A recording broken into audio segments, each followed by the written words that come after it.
Is a manual transmission swap for an om617 turbo diesel a good idea?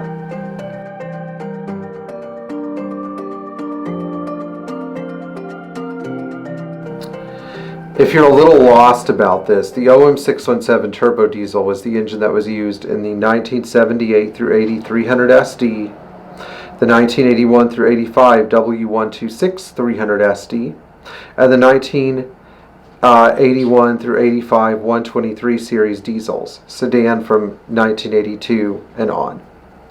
This engine was supplied only with the Mercedes 722.3 and on California 1985 versions 722.4 automatic transmission, or on the 1978 through 80 300 SD the 722.1 automatic transmission known as the 4-bolt pan.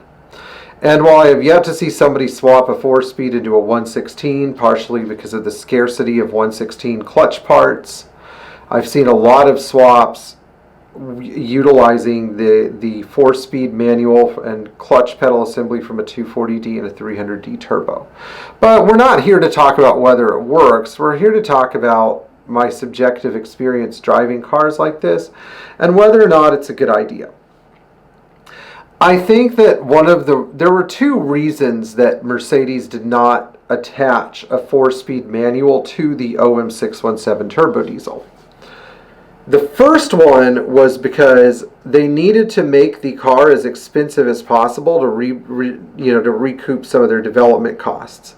Automatic transmissions cost more, and at this point in time they had just come out with the 722.3, so they had to amortize it by including it in as many passenger cars as possible, which they did a great job of doing in the 80s when you look at the scarcity of manual transmissions in Mercedes.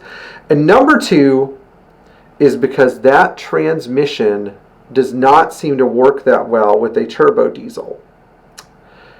But the average amateur mechanic who does a so-so job of putting a car together would say, but it fits and it shifts and everything works. Well, sure it does.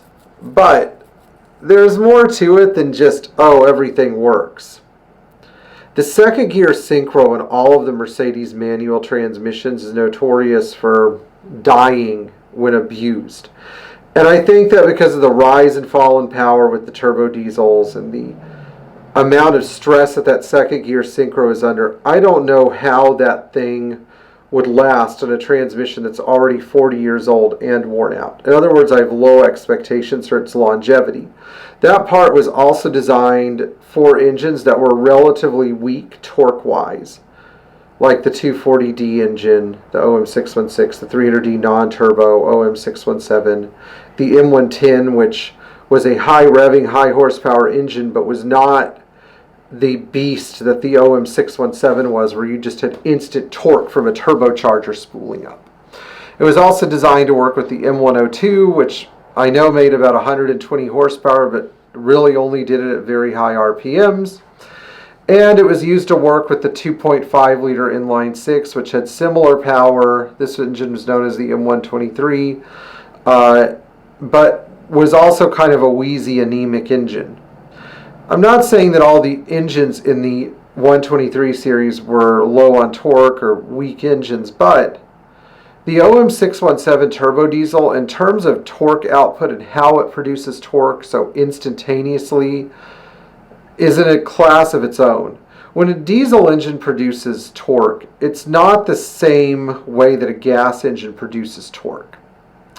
The way a gas engine produces torque is through revving the engine really high and multiple RPMs, and you take the cumulative strength of all those RPMs and you get gasoline strength and horsepower. The diesel engine shortcuts this process because of the enormous pressure, the enormous compression and explosion of the diesel piston. It's a lot easier to stop a spinning top than an exploding bomb. And when you start subjecting the second gear synchro to this torque or torque multiplication effect of the 617 turbo diesel, where you have so much power in a very short period of time, the second gear synchro won't be able to hold it back. It just won't. It's not up to the same manufacturing grade as the internal components of the engine, so that may give you something to think about.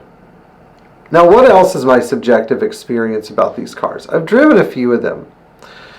And my arguments about build quality aside, I don't like the way that the manual transmission, you have to work with the rise and fall of the turbocharger as you shift the manual transmission. It's almost like the manual transmission is restraining the turbo and the turbocharger effect. I actually prefer automatic transmission turbo diesels. The novelty of driving a manual transmission turbo diesel is fun for about 1,000 miles. And then you start to figure out that you have to shift and drive the car a certain way to not blow up the transmission to optimize power. Whereas with the turbo diesel and the automatic transmission, you can kind of just lay your foot into it and let it do all of the work. I don't necessarily drive my 300D gently. I push it to 4,000 plus RPM, which is where you start to get into maximum power output around 4,350 to 4,500 RPM. But I like the fact that with an automatic transmission it shifts seamlessly, so I can worry about keeping the engine in an optimized rev range rather than worrying about whether I'm going to blow up my transmission or not, and whether or not I'm putting too much of a load on the crankshaft of my engine. And this is where the next part comes in. There's a lot of rotating mass in that crankshaft, and when you're clutching in and out on the om617 turbo diesel, because there's going to be resistance or pushback from the crankshaft assembly, you will notice that it will do one of two things. Either prematurely wear the crankshaft bearings, which is hard, I admit, but it can happen, or it will push and put so much pressure on the clutch, the pressure plate, and the throwout bearing, and even the yoke, the thing that activates the clutch, that it will finish the stuff off. And I've seen a lot of 300D turbos where the yokes were actually bent and worn out when they had 4-speed conversion, such that you barely got any clutch actuation until you were practically on the floor. So again, that engine is too much exploding bomb power for that transmission and clutch assembly. Anyway, if you enjoyed this video and found it useful, please like, share, and subscribe. I personally don't think I'd want one of these cars because I don't enjoy laying on my back, getting covered in oil, replacing clutches, pressure plates, and clutch yokes every 30,000 miles. Just saying. And if somebody does enjoy that stuff, they're not actually using the car in the way it's intended. I will see you guys in the next video, and if you have anything to say, even if it may not be in complete agreement with me, try being a mechanic for a living and seeing it from my perspective for a second. I'll see you guys in the next video, and enjoy your seamlessly shifting Mercedes Benz automatic transmission.